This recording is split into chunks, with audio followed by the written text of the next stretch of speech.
decimaltal, og det gør jeg ved at dividere 100, og det giver 0,08, og det er 8. 100-del. Og her der skal jeg så omregne decimaltal til procent, og det gør jeg hver gang, og det er 50%,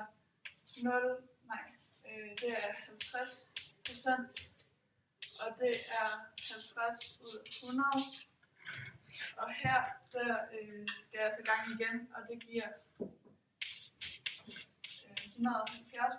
og det er så 170 ud af 100.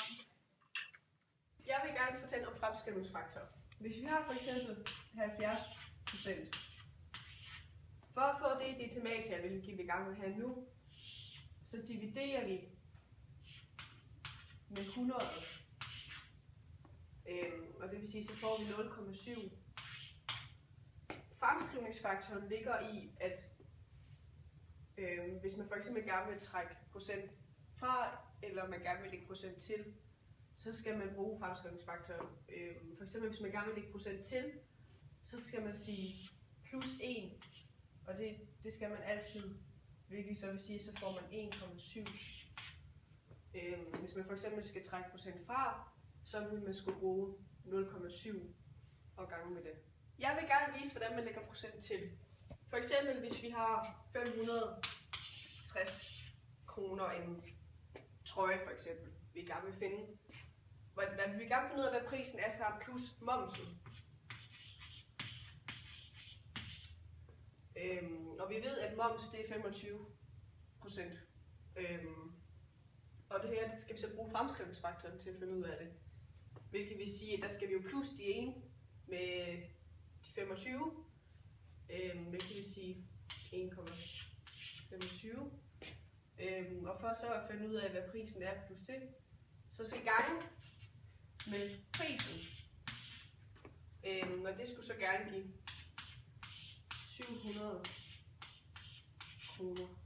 Og så har vi så, hvad trøjen koster med momsen oveni. Jeg vil gerne vise, hvordan man kan trække procent fra. Og det vil jeg gøre ved hjælp af et eksempel. Lad os sige, at du har et par sko i supermarkedet, eller skoforretningsbutik, der koster 1.500 kroner. Og så står der, at du får 15% i rabat.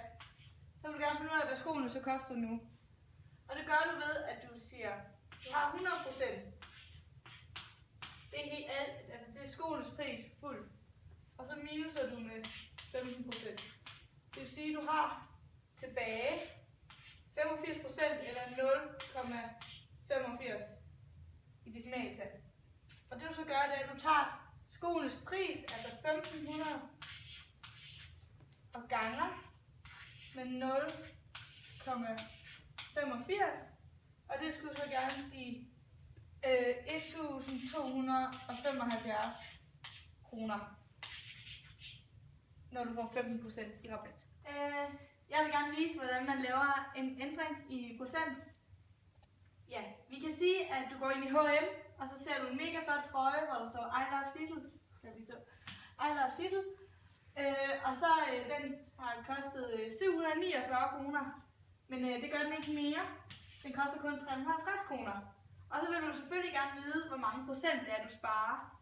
Og det gør du ved, at du tager den her formel, værdi efter minus værdi før, divideret med værdi før og ganger med 100. Og hvis vi gør det, så kan vi sige 350 minus 749 divideret med 749. Så skulle du gerne få noget 0,525 et eller andet. Og så ganger du med 100. Og så får du 53% har du sparet. I think it must be true.